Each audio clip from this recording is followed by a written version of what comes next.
In a deep, grimy dungeon, a swarm of monster-like creatures was chasing a nerdy guy in specs who looked like he got lost on the way to Comic-Con. He was sprinting for his life, flailing like a confused penguin, wondering how the heck Head ended up here. After meeting a dragon, falling off a cliff, getting slapped around by a mutant squid, and somehow riding a dragon like it was public transport. Not long ago, he was just your average, unemployed guy in his 30s whose biggest battle was getting out of bed. Now, he was questioning everything. His sanity, his luck, and most of all, who the heck cursed him with this ridiculous fate. Flashback to the past. The same guy, but with less belly and fewer bruises, was sitting at his desk on Earth, staring blankly at his PC. Out of nowhere, a sketchy pop-up appeared, offering a second chance at life. He scoffed. Reality isn't a game, he thought, but also, okay, but like, what if it was?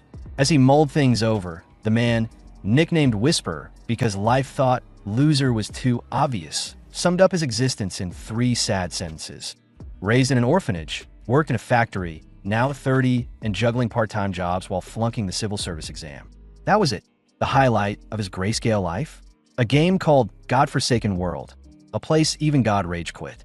Head played it for over a decade and knew every exploit, glitch, and pixel like it was his only friend. In 3 decades, all he owned was a tiny apartment in that game. If life had a walkthrough, he sighed, maybe I wouldn't be stuck on level pathetic.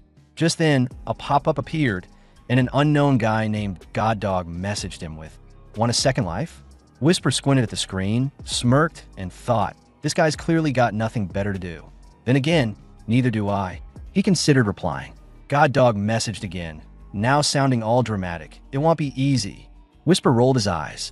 First you're weird, now you're mysterious? Pick a personality, man, he muttered. Already bored, wondering if ignoring Goddog was the real winning move. Whisper hit enter and typed, anything's better than this train wreck of a life. Goddog replied, sounds good. That was it. Whisper blinked. Wait, that's the whole conversation. No dramatic speech, no contract in blood, just a thumbs up emoji and vibes. Before he could roast the absurdity, a deep, menacing voice echoed in his head. This is not nonsense. Whisper froze. New voice, who dis? The creepy voice kept going, telling him to try to survive this time. Great. Now, he was getting motivational quotes from demons. And before he could even say, unsubscribe, poof, he vanished. Next thing he knew, Whisper was somewhere pitch black, couldn't see squat, face itchy, hands tied, and very confused. What's on my face? Why are my hands tied? Wait, did I just get kidnapped? Panic set in. Is this organ harvesting? Why me? I have nothing they want except maybe debt and disappointment. Just as Whisper was spiraling into full organ harvest panic, the cloth over his head was yanked off. And boom, he was surrounded by a bunch of serious-looking dudes with medieval cosplay energy. One of them grinned and said, welcome back, third prince of the Vault Magic Empire, Gilrishan Elro de Vault. Whisper blinked. Third what now? He looked down. He was flabby, greasy, and looked like Head just lost a fight with a deep fryer. Definitely not his usual, could pass for human look. As his inner gamer screamed, I am in the game. The thug confirmed, yeah, it's definitely him. The face matches. Gilrishan was freaking out, but also kind of impressed. The whole thing felt like a dream, or at least one of those weirdly detailed gamer fever dreams. The man then gave him a final warning. Don't try anything funny, third prince. Gilrishan thought, buddy, I barely understand what's happening. Comedy's the last thing on my to-do list. Gilrishan, at that moment, blinked hard. Why was this random man calling him the third prince? Was this some twisted prank by a fantasy world on steroids? The man turned to leave, but casually dropped. You're getting executed today in the name of the Republic. Head's going to daddy. Gilrishan stared wide-eyed. Executed? He stammered, trying to explain there had to be some mistake. But before he could finish, the guy whipped out a sword and parked it next to his throat like it was a parking spot. Don't try anything stupid, the man said. Even if you're a useless prince, you've still got Imperial blood. Your chopped-up body will at least give the Emperor something to cry about. Gilrishan, now sweating bullets, thought, this is a prank. Has to be. There's no way I'm suddenly royalty. Gilrishan Elro de Vault, third prince of the Vault Magic Empire, better known as the Pig Prince. A royal joke who dropped out of the succession race for being a lazy weirdo. He was the background character of his own life. No fame, no future, and now apparently no head. As Gilrishan processed everything, one absurd thought hit him like a brick. If I'm the NPC, then who the hell is the player? Before he could spiral further, the sword guy piped up again. Any last words? Gilrishin, full-blown panicking now, blurted out, I have no idea what's going on, but I swear I'm not the third prince. The man scoffed. Nice try. Your glowing red eyes kind of ruin your cover. Just accept it. There's no escape. Gilrishin's mind short-circuited. Red eyes? Background character? I'm not even the main character. How did I end up in a discount ice guy where I die in the tutorial? Desperate, he muttered. What kind of cosmic prank is this? The man gave a shrug. Nothing personal. We'll make it quick. And just like that, he gave his cheerful farewell. Goodbye, third prince. Gilrishin squeezed his eyes shut. I can't die like this. I still have something important to wait. What was it again? As he braced for the incoming blade, he noticed nothing was happening. Why did the sword guy pause mid-murder? Then, with a ding, a glowing screen popped up. The game has begun. Player has selected. Gilrishin Elro de Vault Empire. Gilrishin nearly cried. I'm saved. I'm not a dead NPC. In a freaking player now. This was the world of godforsaken world, his all-time favorite game. Had lived and breathed it. Heck, he practically was the wiki. He smirked. Game on. Another ding. Starting rewards granted. Boom. Skill points, stat boosts, and a new quest. Escape crisis. Gilrishin grinned. Let's see them try to kill me now. Gilrishin realized had gotten stat points to boost his abilities and skill points for learning cool moves. As for the quest, obvious. Don't die. Everything was frozen, like someone had hit pause on the world. He could move, but just barely. Classic game logic, he thought. The system was giving him a short breather. Once time resumed, it was go time, and whether he lived or died depended on what he did now. Then came the big one, fate cards. These bad boys defined your class, gave you unique powers, gear, and even altered your storyline. Gilrishin was dealt 3 from a pool of 1,204 and had to pick just one. No pressure. The system cheerfully announced, shuffling cards. Gilrishin clenched his teeth. Picking the right one takes brains, but what shows up? That's pure RNG hell. And no reshuffle till level 10 unless Lady Luck pities me with a quest reward.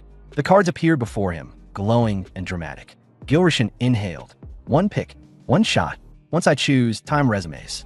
No big deal, just his life on the line.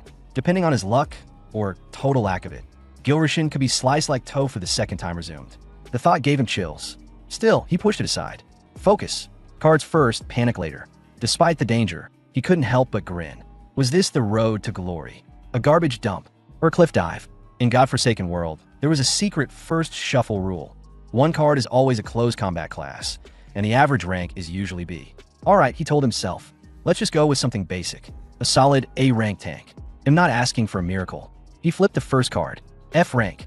Okay, unlucky start. He flipped the second. F again. Gilrishin stared. Is the system trolling me? But then he remembered, if the first two are that bad, maybe, just maybe, the last one was an S rank jackpot. Now they got his blood pumping. Hands trembling, Gilrishin flipped the final card and was nearly blinded by the blinding glow. Rank, EX class, Archmage. He froze. X, that's the highest rank in the game. An Archmage? That's the king of long-range nukes. But wait, how the hell did this show up now? Then it clicked. I'm not a custom player character. I'm an NPC. This body belonged to Gilrishin Vault, the so-called good-for-nothing prince. But unlike player builds, he came with a story, noble bloodlines. And the Vault family was famous for cranking out top-tier mages. Still, there was a catch. The Archmage card might have been god-tier, with bonus stats, exclusive gear, unique storylines. But Gilrishin's current priority was not getting sliced in half. And that was the problem. He could only use 3 unique skills per second. And while one of them, Field Domination, was defensive, it only worked against magic. Worse, all spells needed time to channel mana from the heart circle, which meant no instacast, no shield, no save. EX rank or not, Gilrishin was basically holding a missile launcher with a 5-second warm-up, while standing in front of a guy swinging his sword. Even knowing everything, Gilrishin was filled with regret. I know what the right choice is, but how do you say no to an EX rank Archmage? Any rookie would have grabbed it and lost their head, literally. If this were just a game, no big deal. Die, respawn, try again. But this was real. One beheading, and it was game over. No respawns, no second chances. He could feel the cold steel on his neck. This wasn't some fantasy cutscene. This was death in high definition. Whoever threw him into this world clearly had a twisted sense of humor. Not only did they stick him in the body of a loser NPC, they also made him a player right before execution, and then dangled an EX card like it was candy. Gilrishin gritted his teeth. No time to cry over nukes I can't use. He had one goal: survive. He hovered over the first card, the pathetic-looking F rank, Slave Gladiator. The system chimed. Confirm selection? Gilrishan sighed. Goodbye, Archmage. Hello, not dying. Gilrishan smiled like a man who just swapped a winning lottery ticket for a coupon. Never thought I'd throw away an EX rank for an F rank piece of junk, he said. This should be interesting. He picked the pathetic card, waved goodbye to the EX rank, and the system immediately popped up, F rank equipped. You've gained 3 unique Slave Gladiator skills. Gilrishan glared at the message like it had personally insulted him. Are you mocking me? In the original game, Whisper's character died here, bleeding out like a bad side quest. But now he was Gilrishan, and dying wasn't on the schedule. I'm gonna live, he told himself, then frowned. How do I actually use these skills? The game instantly resumed, and his opponent's attack came flying in like a tax bill. The commander, convinced head just turned Gilrishan into royal roadkill, told his men, nice work. We're done here. Head back through the Lockman Mountain Gate. Chop chop. But before anyone could leave, a soldier yelled, Commander, the third prince is still alive. The commander blinked. Excuse me? Meanwhile, Gilrishan was on the ground, clutching his neck, eyes wide like someone who had just dodged a falling piano. The enemy soldiers looked baffled. Gilrishan, on the other hand, realized Head somehow activated one of his shiny new F-rank skills by pure instinct. Great for survival, horrible for his nerves. The system popped up, skill activated successfully. Cool down, 24 hours. The Slave Gladiator had 3 skills: preference for masochism, preference for sadism, and preference for restraint. The last being why Gilrishan had picked the garbage F rank in the first place.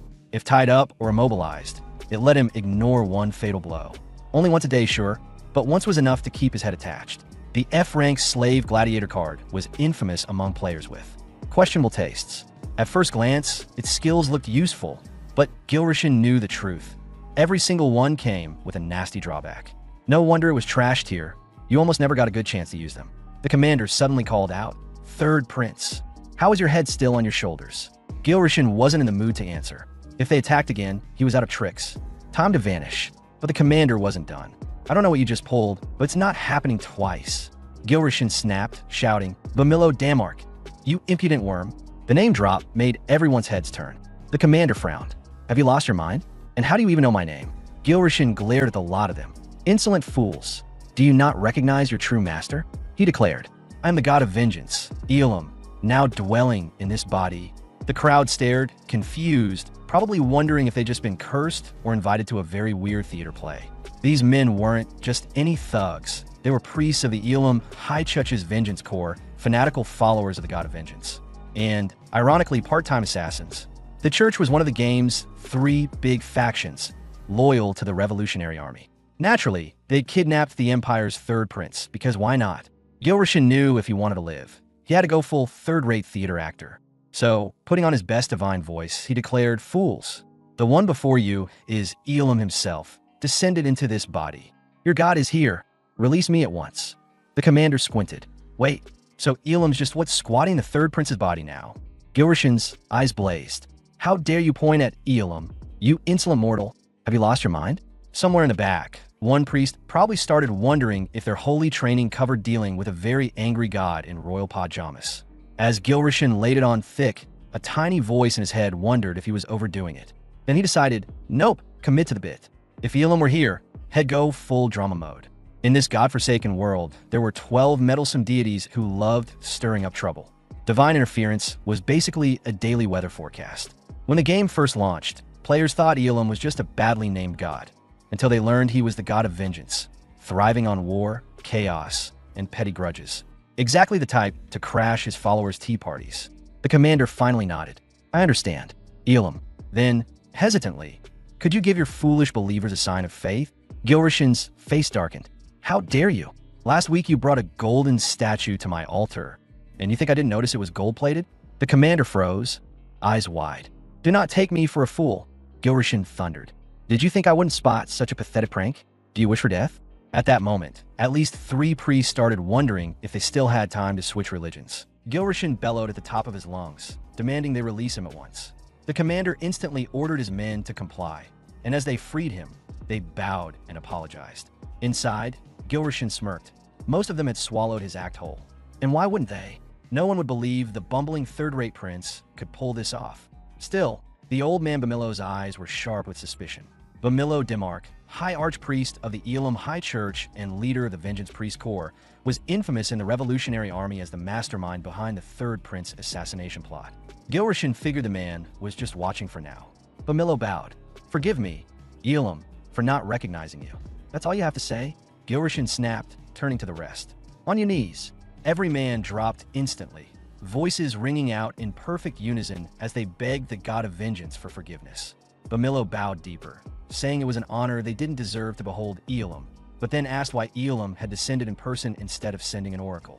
Gilrishan immediately thought, sharp old man, still not buying it. And apparently, there was someone else just as suspicious, lurking in the corner. Catching the man in his peripheral vision, Gilrishan's curiosity itched, but he kept his focus.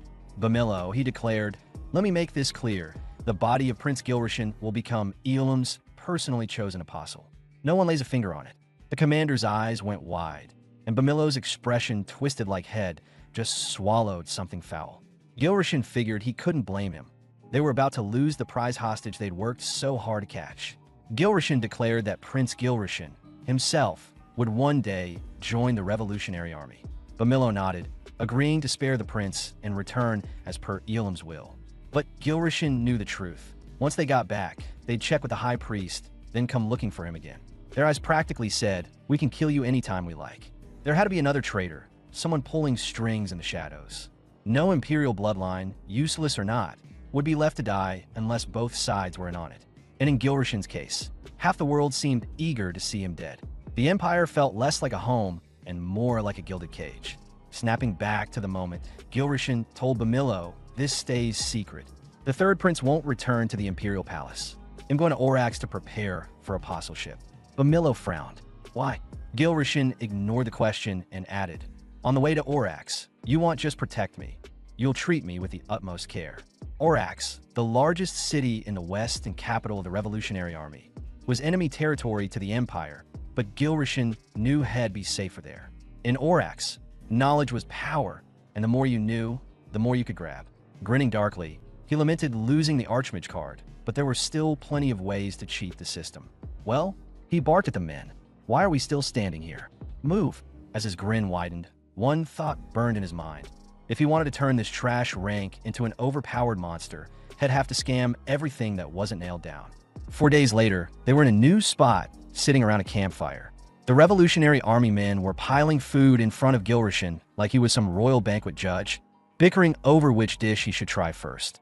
Gilrishan, looking like a man cornered by carbs, muttered that he was trying to lose weight. They ignored him completely, cheerfully insisting that Lord Elam had ordered him to be treated like an honored guest, and they couldn't face their lord if they failed. Gilrishan glanced at their eager, glowing faces and wondered if they were the Vengeance Priests or the Vengeance Boy Scouts. They definitely didn't have assassin eyes, more like your mom pack your lunch eyes. Still torn, he told them to stop, explaining that he wanted to eat but was trying to resist. Then he muttered that one bite wouldn't hurt. The men grinned and told him one bite wouldn't make him fat, then proceeded to hand him enough food to feed a small kingdom. One soldier suddenly asked what Gilrishan even had to lose, claiming his body was already perfect and telling him to eat his heart out. Gilrishan replied that now they were just flat out lying, and in his head thought, losing weight is one thing, but this is pure psychological warfare. Before they could shove more food at him, Bamilo appeared, demanding why no one was on watch. Gilrishan was relieved. Finally, someone to end the buffet ambush. Bamilo, clearly annoyed, reminded them they were in imperial territory and ordered them to move. Then, turning to Gilrishan, Bamilo explained the men were just devoted and meant no harm. Gilrishan assured him he wasn't offended. Bamilo then offered him food, saying foul meat was the best. Gilrishan deadpanned that Bamilo was the worst. Bamilo smirked and said he was joking. This meal was on him. Bamilo remarked he never thought Gilrishan would lose so much waste in just 4 days. Gilrishan agreed. He didn't think it was possible either. Bamilo, recalling all the people Head met as a church-trained assassin, said Head never seen anyone as determined. He started to say at first, but Gilrishan cut in, asking if Bamilo had been wondering how to smuggle such a giant lump of lard out of the empire. Privately, Gilrishan admitted even he thought his body was a disaster. The past few days, just walking felt like climbing a mountain in lead boots. Then the system flashed his stats, single-digit stamina. An average NPC had 40 to 60. He had 9. In other words, his body wasn't a warrior's. It was basically a well-dressed corpse. Gilrishin declared he had to raise his stamina no matter what, and maybe drop a few pounds while at it. Bamillo frowned, saying they'd only just started and Gilrishin was already this tired. One soldier muttered this was bad. At this rate, they'd all be in danger. But they couldn't abandon him. Lord Elam's orders. So he wondered if they should use a potion. Gilrishin refused. The Vengeance Priest Corps might need those for actual battles, and being a burden already made him feel like garbage. Then in peak drama mode, he slammed his head into the ground, stood up with blood dripping down his face, and declared he needed no potions, just to keep moving. The system instantly chimed in. Masochism skill preference activated. 30 seconds only. While active, taking non-lethal hits boosted his mental and physical recovery. Cool down, 15 minutes. Basically, pain made him stronger. Just not for long. Gilrishin in that moment thought that low stats were great.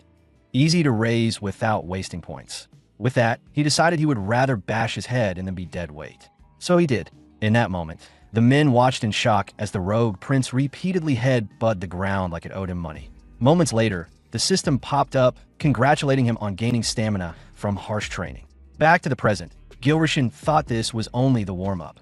Bamillo in that moment called him Prince and said they'd reach the teleport gate tomorrow to return to Orax. However, Bamillo added they had originally come to kill him, since no one wanted him joining Lord Elam. Gilrishin in that moment told him to just say it. Bamillo admitted they needed a corpse for proof, but now, inconveniently, it was still breathing. Bamillo said that since Gilrishin had not returned either, the insider would think the deal had gone wrong, and the gate was probably useless now. He added they were the elite Vengeance Priest Corps, good at smashing through enemies, but not so good when attacked from both the front and the rear. Gilrishin in that moment said he understood, but they had to hurry anyway. Bamillo then asked how Gilrishin already knew they had an insider, and if he knew who it was. Gilrishin in that moment said it was the Prime Minister, Viscount Jarek Moss, and asked if he was right. Bamillo asked why he thought that, and Gilrishin was surprised that Bamillo did not already know the answer. Gilrishin in that moment thought Bamillo was not baiting him, only curious. He decided he had to prove himself if he wanted to use the Vengeance Priest Corps. Thinking carefully, he told Bamillo that the Prime Minister was born in the Empire but of Khan tribe blood, and that tribe was close to the Revolutionary Army. He asked if it was true the Prime Minister's daughter had recently married, saying a noble near the border would either hate the Revolutionary Army or work with them. Smiling, Gilrishin added that the marriage was a line of contact with a Revolutionary Guard tied to the Elam High Church, perhaps even a priest. Gilrishin in that moment thought this was fun and that he should have studied like this before, while Bamillo was surprised at how clearly Gilrishin had explained it. Bamillo said it was surprising to see such insight, adding that Gilrishin was very different from how people viewed him. Gilrishin in that moment thought Bamillo now looked at him like he was a completely new person, which was natural since Bamillo had only seen his outer shell. Either way, their retreat path was cut off, and Gilrishin, who should have died, was still alive. In the story, the third prince should have died 4 days ago, so the game had now changed. Prime Minister Jarek would use his strongest cards, the closest army near Kariton and the Lockman Mountain Range, the Special Forces Knights, led by Marquis Elrenroyd. As Gilrishin thought about this, Bamillo said they needed to ditch their pursuers and reach the gate, telling Gilrishin to hang on tight. Bamillo then said that if they stalled and got surrounded, they really would. Though before he could finish, Gilrishin cut in, saying they could not do that because there was no way they would break through like that. Bamillo asked what they should do, while Gilrishin in his mind thought they needed a brand new path, one not even in the game, and wondered what that would be. Bamillo started saying he had been ordered by Lord Elam to safely escort Gilrishin, but Gilrishin interrupted again, telling him to wait here for a while. Bamillo, now baffled, asked why. That was when the mysterious person Gilrishin had been curious about since the beginning spoke up, asking if Gilrishin planned to wait for the bear and the Oriole chasing them.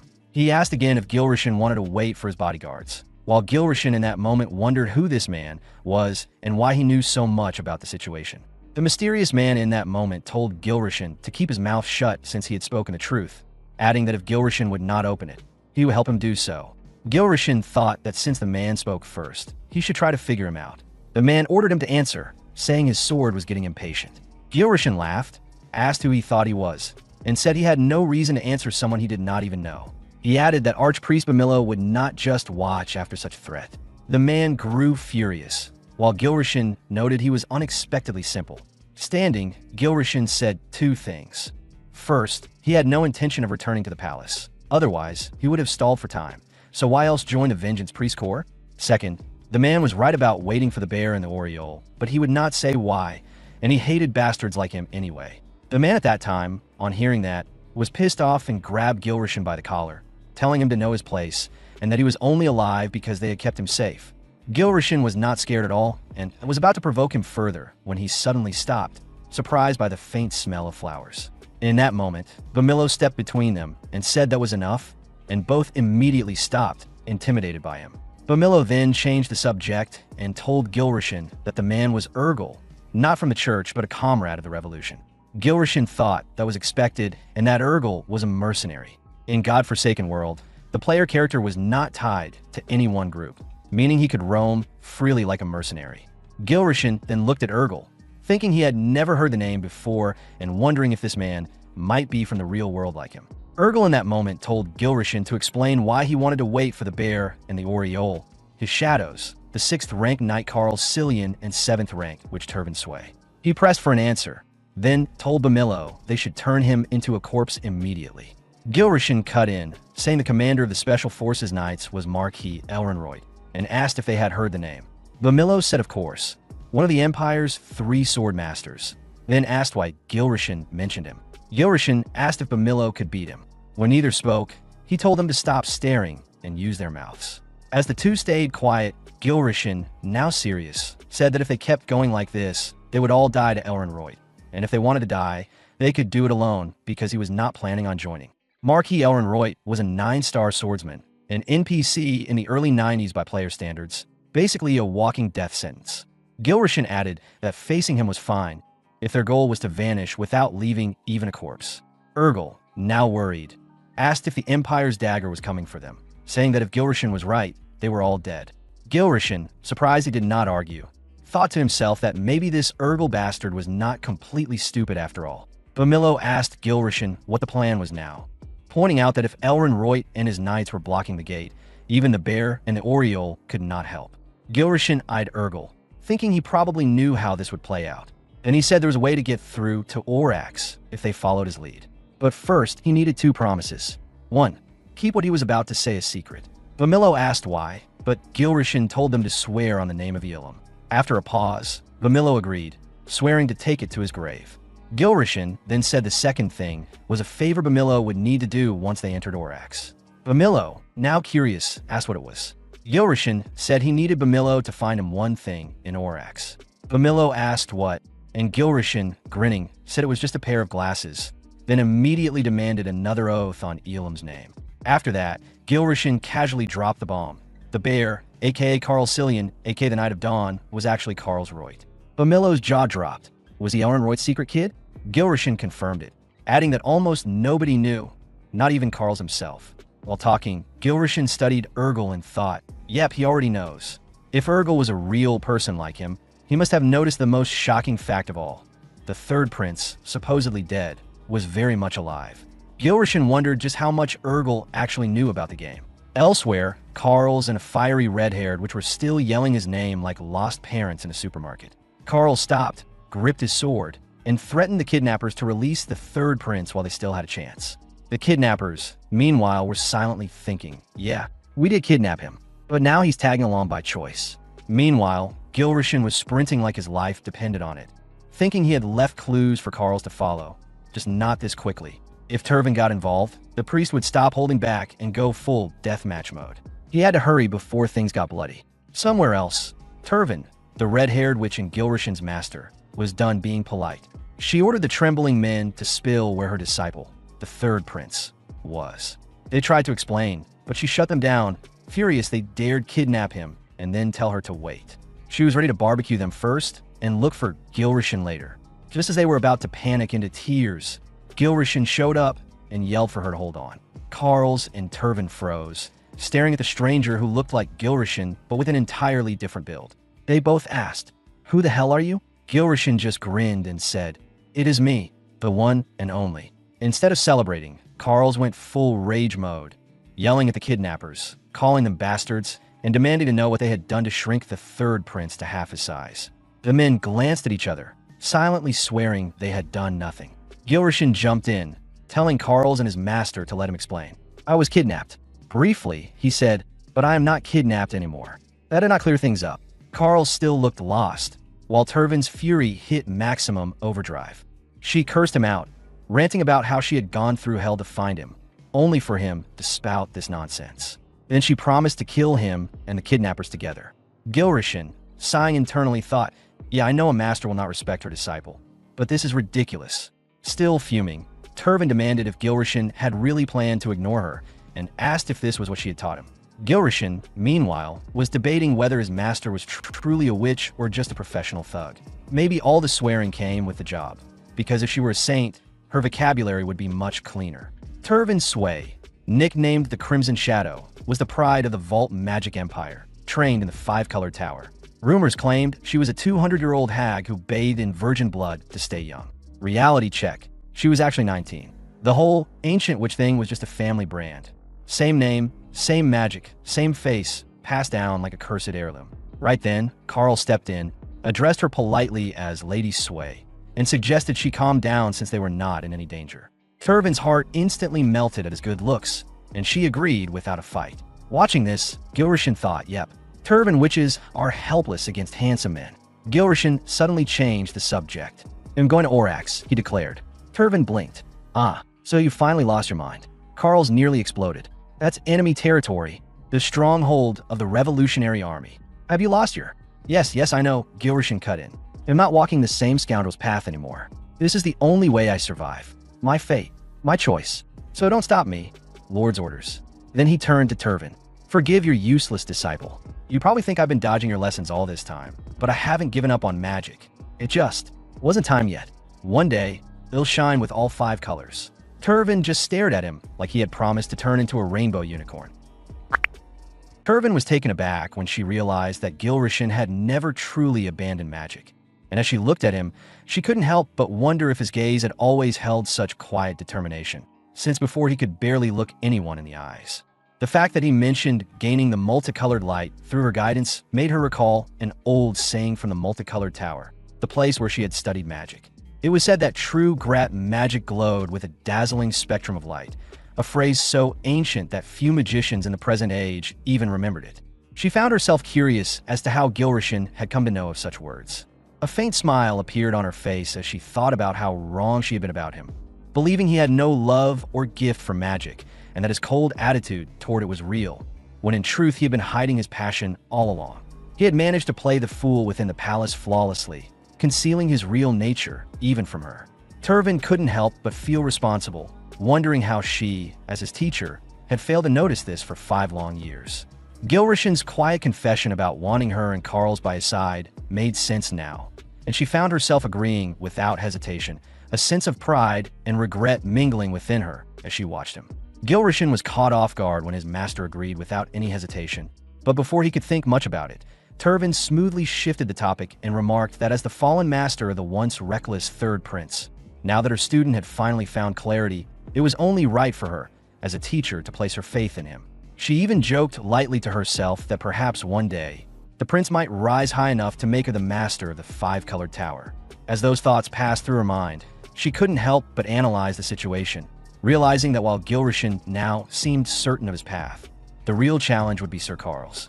From what she had learned while following Gilrishin's trail, Carl's was the type of man who clung to rules above all else, one who valued order so deeply that he refused any form of compromise. Turvin was certain Carl's would defy any order from Gilrishin, even dragging him back to the palace if needed. Yet to her shock, Carl's knelt before the prince, tears in his eyes, and swore unwavering loyalty. Both teacher and student stood speechless as a bright notification appeared, announcing that Turvin and Carl's had officially joined Gilrishin's party. Elsewhere, Elrenroyd raged as his men reported only faint traces of the fugitives. He cursed Gilrishin as a worthless burden and blamed him for everything.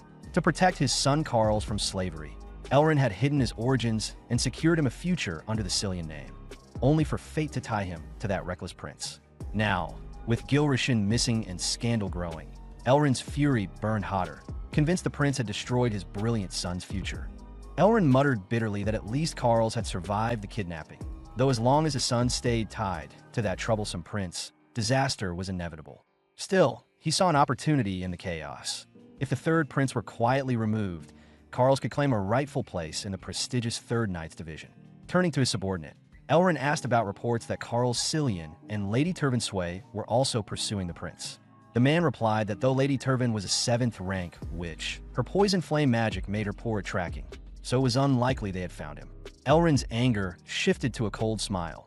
Fortune, he thought, was finally on his side. He ordered his men to forget about rescuing anyone and instead intercept and annihilate the kidnappers completely. No negotiations, no mercy. His subordinate stiffened and obeyed, fully grasping that failure meant death. After issuing his final orders, Elrond commanded his men to move out, satisfied that the special forces would now focus solely on annihilating the kidnappers, even if it meant turning the land into a blood-soaked field. Meanwhile, Gilrishan was lost in thought when Karls suddenly appeared behind him, making him flinch. Karls eyed the sword in his hand and asked what he was thinking. Gilrishan only said he needed it, offering no explanation. Karls remarked that he looked thinner, his features sharper than before. Gilrishan scoffed inwardly. Anyone would after days of running through mountains while being hunted. Still, he was alive, and that was enough. Karls, hearing this, felt a weight lift yet also a deep ache inside. After everything, Gilrishan had survived, but the fear of losing him had been unbearable. Remembering how far he had chased after him, Karls lowered his head, his thoughts heavy, unsure what he would have done if things had ended differently. Gilrishan was caught off guard by the look on Karls' face, the mix of worry and relief surprising him more than he expected. He recalled that in the original story, Gilrishan and Karls had grown up together as distant relatives, almost like brothers, so it was natural for Karls to care so deeply. Though he was no longer the same Gilrishan from that tale, he couldn't help feeling a quiet warmth seeing Karls alive and close again. Karls Reut, the charging leader, the Knight of Dawn, a powerful tank with unmatched loyalty, was someone worth keeping by his side.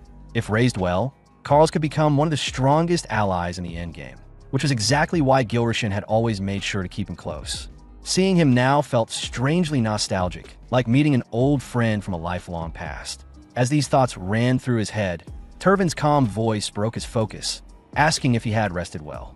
Gilrishan glanced at her, thinking that unlike Karls, she had always been harder to get close to, more distant and guarded. Perhaps that was why, even now, his feelings toward her lingered in a quiet, complicated way. Karls looked at Turvin kindly and asked if she had slept well, making her blush and fluster as she admitted she had, secretly distracted by his handsomeness. Still blushing, she said she would wash her face for a moment, while Gilrishan watched her, feeling a strange mix of warmth and unease, as if seeing someone he owed a debt to. Karls then commented that Gilrishan seemed slimmer, but still full of energy, which felt comforting, almost like returning to old times. Gilrishan was puzzled at first, and Karls clarified that he meant their days at the Boys' Palace, a school for children of high-ranking nobles. Hearing that, Gilrishan reflected that the palace had been like a school for elite children, and Karls reminded him that back then he'd been clever, admired by court ladies, and even valued by the king. Gilrishan was surprised to learn that the third prince had once been ordinary, a detail never mentioned in the game or novel. Karls added that things would have been very different for Gilrishan if the Vault Empire had not placed such importance on magic as a basic skill for everyone, hinting at how much their world shaped his fate. Gilrishan thought it made sense. Being the third prince of a magic empire without any talent meant expectations had always weighed heavily on him. The love he had received as a child might have made the people around him bitter when he failed, but that wasn't really his past anymore. He told himself and Karls not to dwell on regrets, that what mattered now was the present, and that no one remembered the third prince of the Boys' Palace anymore, except for Karls. Hearing this, Karls felt a pang of pity for all Gilrishan had endured, but also a small relief that he hadn't given up. Gilrishan felt a surge of confidence, certain he could face the godforsaken world even as a failed prince and roughneck, refusing to let circumstances define him. Magic talent wasn't necessary.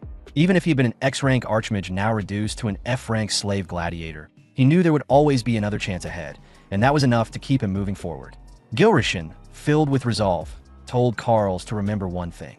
He would return to the Empire with the right to survive, and when he did, no one would dare look down on him, his friend, his brother, or the ruler he was meant to be. He urged Karls to keep his head held high, and Karls nodded, claiming he had always done so. Gilrishin teased him for being dim-witted, and Carls quickly said he was joking, prompting Gilrishin to question him, which made Carls protest with mock annoyance. Shifting gears, Gilrishin suggested they focus on future plans now that the three of them were together. He reminded Carls why returning to the palace was impossible, and Carls noted it was because the palace was crawling with traitors. Gilrishin agreed, then asked if they knew Marquis Elrenroyd, the man responsible for defending the northern part of the capital, signaling the next challenge ahead. Carls recognized the name and thought of Elren as his father's ally and one of the Empire's three Blade Masters, but a chill ran through him at the idea that Elrenroyd might be one of the traitors. Gilrishin, however, was quick to correct that worry, describing Marquis Royd as an honorable warrior who lived by code and would not betray his post. The real problem was far simpler and far worse. Royd was standing guard at the gate and would move to crush any assassins and drag Gilrishin back to the palace. The three of them faced a brutal choice, and Carls felt the panic rise as he realized their usual way of winning hearts would fail here. If they tried to charm or reason with the Marquis, the Vengeance Priest Corps would be cut down, and both Carls and Gilrishin would be hauled straight to the throne with no say in the matter. Gilrishin smiled at Carls' panic, reassuring him that he wasn't disappointed and there was no need to worry. Carls brightened at that, hoping Gilrishin had another plan, and Gilrishin confirmed he did. The two leaned in, curious, only for Gilrishin to lift his sword and declare that his method was simple. He would defeat Marquis Royd and get past him, and there was no other way. At first, Carls and Turvin exchanged blank looks, then panic quickly set in. Carls, still flustered, questioned if Gilrishin had lost his mind, hoping at least one of them stayed sane, while Turvin, equally shocked, assumed he wasn't thinking straight and asked to be sent home. Carls kept worrying, and Gilrishin, watching them, thought they were far too impatient.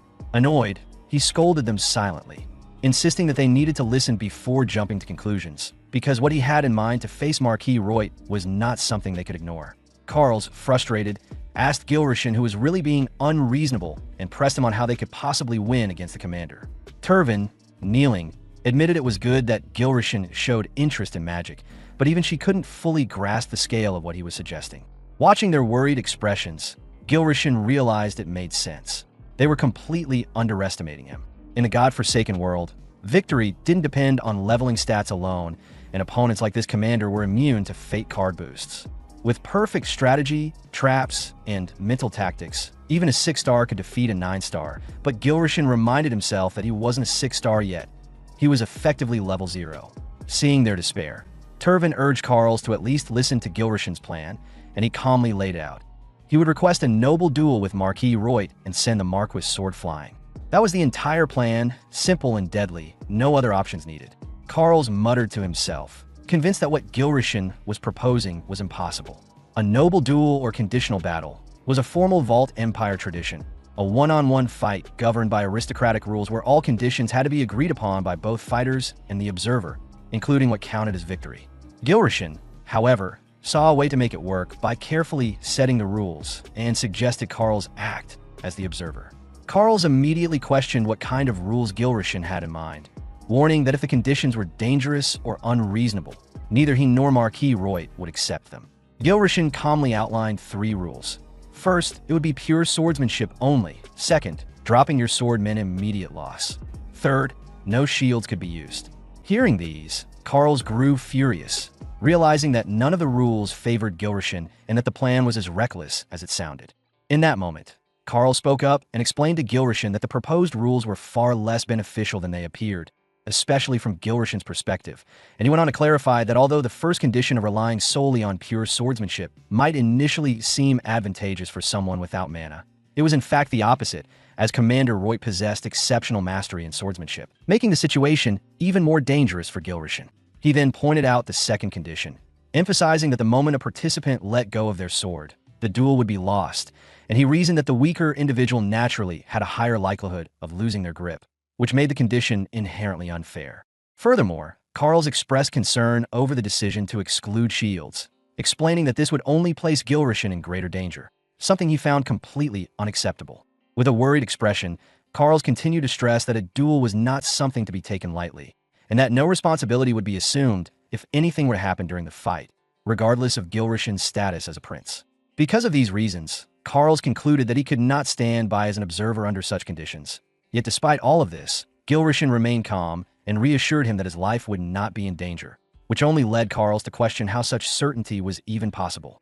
In that moment, Gilrishin explained things to Carls through a hypothetical scenario. He described that if Carls had trained in swordsmanship for 50 years and reached the level of a swordmaster, and then one day a rookie were to challenge him, the situation would already be strange, but it would become even more so if that challenger was a prince while the opponent was a marquis, and with that, he led Carls to consider how he would react.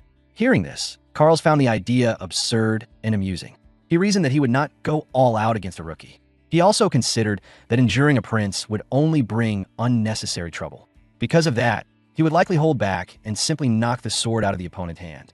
Gilrishin, upon hearing this, acknowledged that this was exactly the point. He had set the condition of no armor for that very reason. It would force Marquis Roit to act with caution. In short, there was no real chance that Roit would kill him, even if he might want to. At that moment, Gilrishin also thought to himself that Carls would be present as a witness. In front of his own son, Roit would not dare harm the third prince. Meanwhile, Carls grew curious about the reason behind the commander's hostility. Gilrishin, hearing that, realized he needed to come up with an explanation. He already knew the truth. Carl's father intended to kill him for the future. However, he could not say that out loud. In that moment, Gilrishin let out a nervous laugh and briefly explained that there was simply some bad blood between him and the Marquis. Carls, hearing that, questioned what exactly he meant. Gilrishin avoided going into detail and only stated that it was complicated. As their conversation continued, Turvin spoke up. She mentioned that she had been wondering about something since earlier, as she had not seen the priest squad that day. Gilrishin, hearing her question, explained that he had asked them for a favor. At the same time, in a different location, several goblins could be seen tied to trees. The followers of Elam were gathered there. They were talking among themselves and claiming that the one they had captured would please Gilrishin more. They began competing with one another. As the argument over which goblin was better continued, Bamillo suddenly appeared. He reminded them that true faith should remain steady and sincere. At that moment, he was holding a monster that appeared even stronger than the ones the others had captured. At that moment, the men, upon seeing the monster Bamillo had captured, protested and accused him of cheating, insisting that he release it. Bamillo dismissed their words as nonsense and refused, stating that he would not let it go after the effort he had put into capturing it. One of the men then raised another concern. He asked what should be done with the people who had been captured by the goblins. Hearing this, Bamillo explained that he had already sent those people back to their village. He had also instructed them that it was the will of God Elam and that they should offer their gratitude. After saying this, he shifted the topic. He told his men that they had already gathered enough monsters and that the preparations were complete. He then ordered them to go and bring the third prince, Gilrishin. At that moment, the men began arguing among themselves. Each of them wanted to be the one to fetch him. Bamillo grew annoyed at their behavior. He told them to calm down and composed himself. He acknowledged that Gilrishin might become a future apostle. However, he also reminded them that until the archbishop confirmed it, nothing was certain. For now, Gilrishin was still a prince of an enemy nation. Bamillo then added that until everything was certain, they needed to be careful not to grow too attached. After saying this, he called out to Urgel. He instructed him to go and fetch Gilrishin. Urgel agreed without hesitation. As he did so, he thought to himself that this was the perfect opportunity. He needed to clearly understand what Gilrishin was planning. Depending on what he discovered, he intended to deal with him accordingly. Meanwhile, back with Gilrishin and the others, Gilrishin stood up and stated that things should be wrapping up soon. He suggested that they continue talking while moving. Turvin, hearing that, questioned what he meant by wrapping up. Gilrishin explained that he had asked the priest order to clear out a nearby goblin village. By now, they should have finished. As he said this, he thought to himself that in gaming terms, it was like carrying a newbie. Even so, he concluded that the final blow should be delivered by him. Moments later, as they continued walking, Gilrishin brought up what he considered his next move, referring to it as his trump card. He explained that he knew the Marquis' true weakness. Carls, hearing this, responded that he was already aware of a weakness as well, pointing out the Marquis' relatively poor synergy between magic and swordsmanship. Turvin added that she had also heard something similar. She mentioned that there were claims about the Marquis having inefficient magic output. Gilrishin, however, clarified that those were only considered weaknesses when compared to other swordmasters. He then revealed the actual issue. The Marquis currently had a serious problem with his right shoulder. It was badly paralyzed. Upon hearing this, both of them were visibly surprised. In the game, Marquis Roit was known to appear with a paralyzed right shoulder for unknown reasons. Turvin, still unsure, asked if this information was true, as it was the first time she had heard of it. Gilrishin confirmed that it was indeed true. Carls then questioned where he had obtained such information. Hearing that, Gilrishin thought to himself that he would have to lie for the time being. At that moment, Gilrishin explained that he had come across this information after overhearing a conversation between His Majesty, the Emperor, and the captain of the Imperial Knights. Turvin, hearing that, concluded that it must be true if it had come from such important figures. Carls then reasoned that if this was accurate, the captain would not be able to use vanguard swordsmanship, as that technique required the use of both hands. Gilrishin agreed with this assessment. Vanguard swordsmanship was an S-class skill. It was a secret technique of the Roy family, one of the most prestigious swordsmanship houses in the Empire. The style focused on powerful cleaving attacks performed with a two-handed sword. It was considered a top-tier technique and was a very skill that had elevated Elrin Royt to the level of a 9-star swordsman. It also worked in perfect synergy with his Howl Blade. Turvin then pointed out that if Elrin Royt could not use this skill, it meant that they finally had a way to win. However, Carls quickly countered that a swordmaster was still a swordmaster. He explained that even with one hand, the captain could still wield swordsmanship at a 7-star level. Because of that, he concluded that even under such limitations, Elrin Royt would remain far beyond the level of His Highness. At that moment, Gilrishin, upon hearing Carl's words, began to question where his loyalties truly lay and wondered if he was simply an overly devoted loyalist. Even so, he acknowledged that Carls was not wrong. He admitted that what had been said was true. However, he then added that he also knew which sword technique the Marquis would resort to when limited to using only one hand. Hearing this, both Carls and Turvin were visibly surprised that Gilrishin possessed such detailed knowledge. Gilrishin, thinking to himself, recalled how in the Sinverse world, sword techniques carried strong affinities, and because of that, even a seemingly trivial skill could become many times more powerful, depending on the matchup. After considering this, he explained that if the condition was simply to make the Marquis drop his sword, then there was at least a slight chance of success. However, just as he was saying this, Ergel suddenly appeared out of nowhere.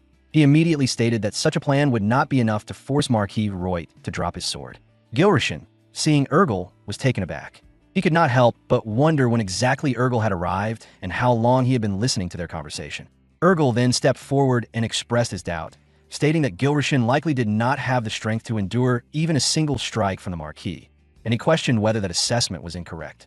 Gilrishin responded with a faint smile. He admitted that it would indeed be difficult for him in his current state. That was precisely why he had come here, as he intended to obtain the Elixir of Strength, a consumable capable of temporarily boosting one's power to a significant degree. Hearing this, Ergel began to piece things together. He realized that Gilrishin was planning to challenge the king of the Lockman Mountains. At the same time, he also considered that even if Gilrishin managed to gain the support of the Vengeance Priest Corps, the king was still a raid-level monster, and defeating it would not be easy.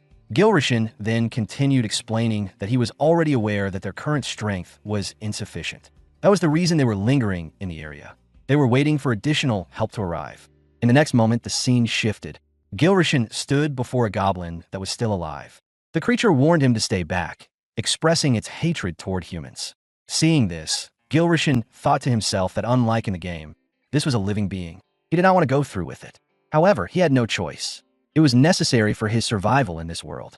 Sensing the change in his expression, the goblin grew fearful. It tried to persuade him, claiming that he was a good human and that it liked humans, even offering him a gift in an attempt to save itself. Despite this, Gilrishin ended its life. Immediately after, the system interface appeared. It notified him that he had leveled up, gained 1 skill point, and could now open his skill tree to unlock a new ability. Seeing this, Gilrishin calculated that along with the 2 points he had received earlier, he now had a total of 3. Without hesitation, he used all 3 points. As a result, he learned the martial arts of the Wanderer. The system informed him that fierce combat techniques were being engraved into his body. It also granted him a 1% increase to both his strength and endurance stats. Gilrishin, in that moment, thought to himself that he needed to reach level 9 in order to obtain the sword techniques required to face the Marquis. At present, he was only level 1. He realized that he still had a long way to go. As that thought settled, he began eliminating all the monsters that had been captured by the Vengeance Priest Corps. With each kill, he continued leveling up repeatedly. At the same time, he accumulated 4 additional skill points. His ability to respond to emergency situations also improved, and he gained a 1% increase to his intelligence stat. Carls, upon observing him, asked if he was feeling any different. Turvin also questioned him, wondering if he had secretly taken some powerful elixirs while she was not paying attention. Meanwhile, Gilrishin reflected on the skills he had just acquired. He could clearly feel his body becoming stronger. He casually responded that it was something along those lines and mentioned that the priest corps had prepared some useful items for him. Turvin, hearing that, immediately asked where they were.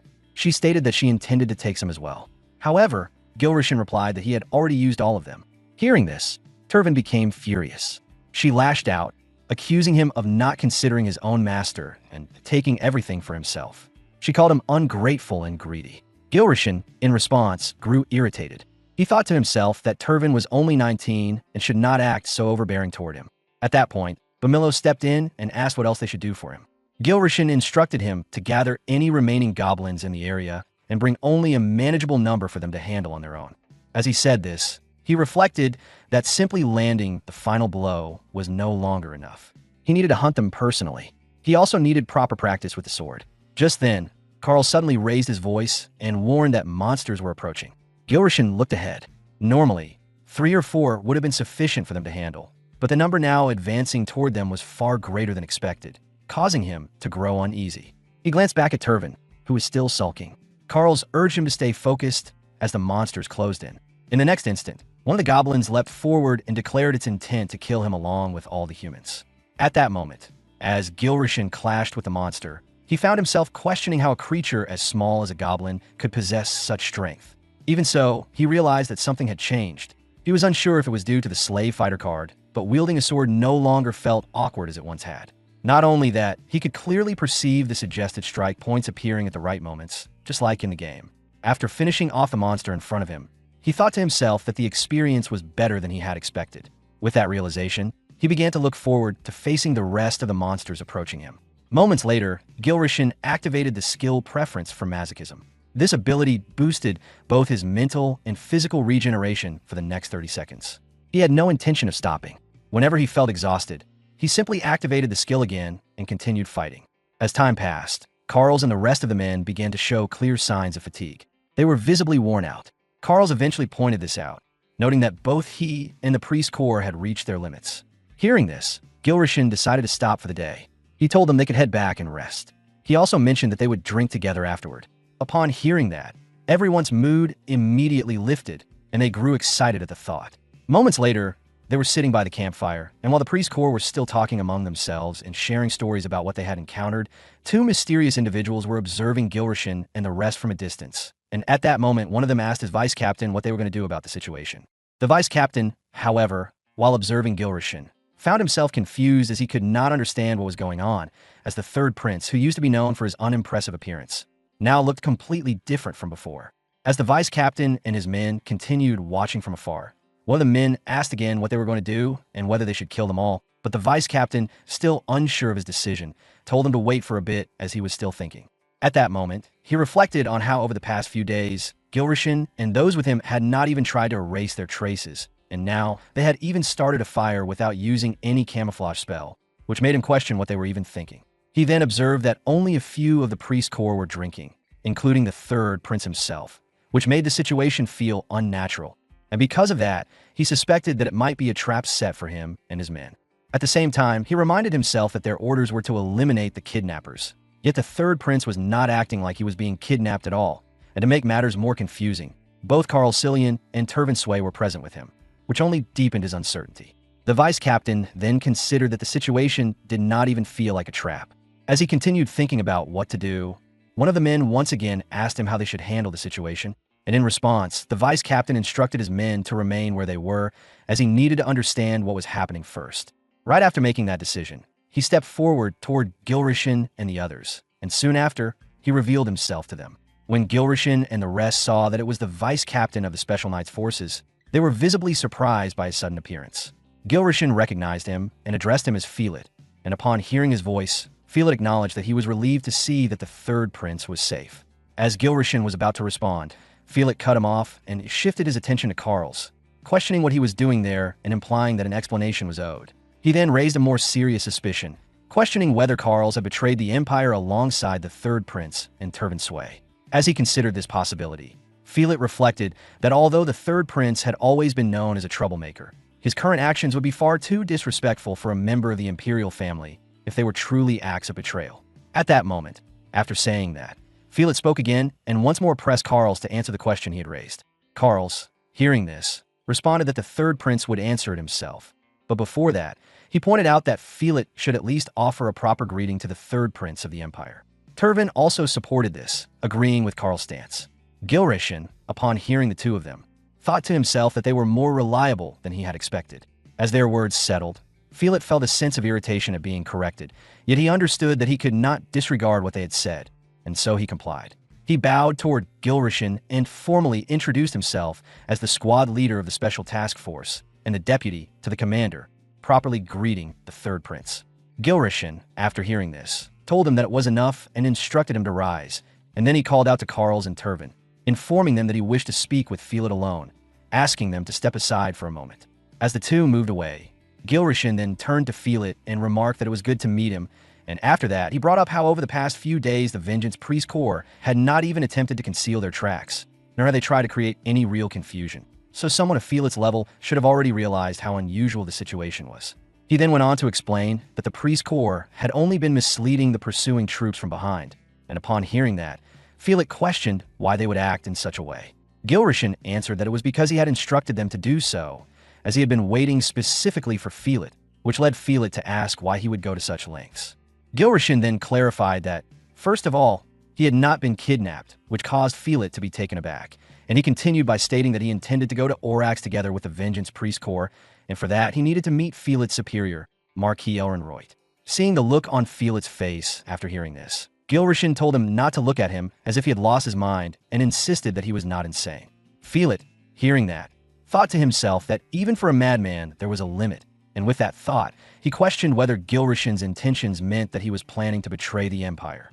Gilrishan, hearing that, called out to Felix and questioned whether everything needed to be spelled out for him, which only left Felix more confused by what he meant. Gilrishan then shifted the topic and suggested that they should simply head to the gate and speak directly with Marquis Royd, and after saying that, he asked whether there was anything wrong with that approach, to which Felix admitted that there was not.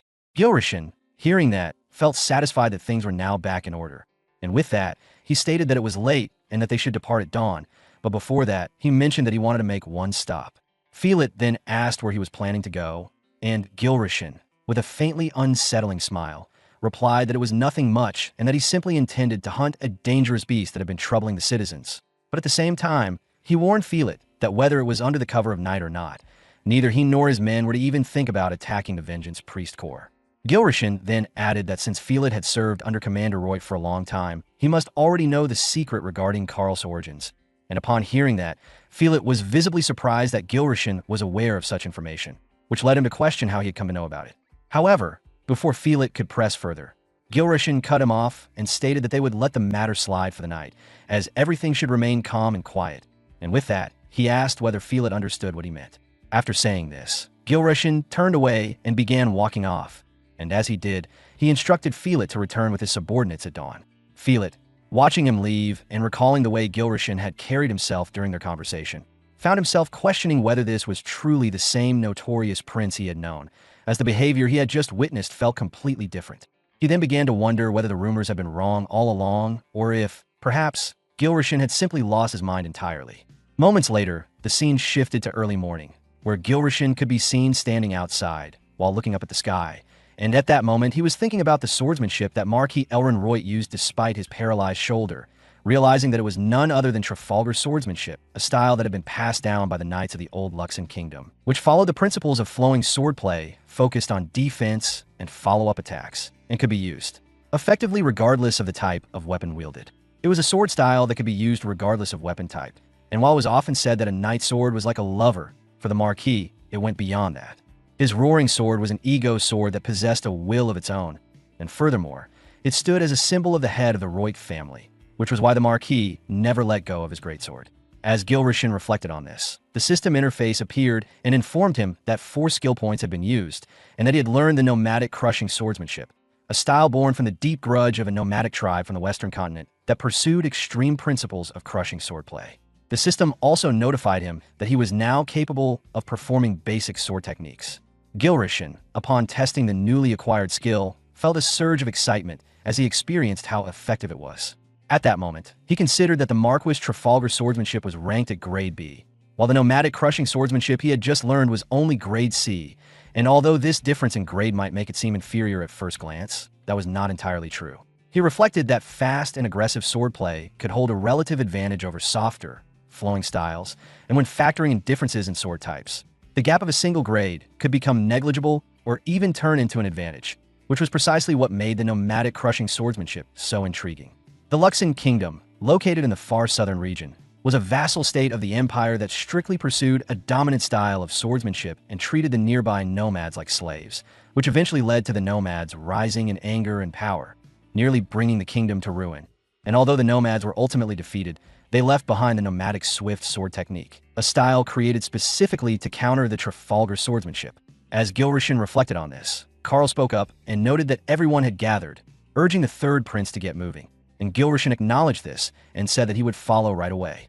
As he began walking, he thought to himself that even though the technique he had learned was only C rank, it would certainly prove useful later on. While thinking about this, he noticed ahead of him that two opposing sides were already facing each other. And at that moment, he realized that the two groups did not get along at all.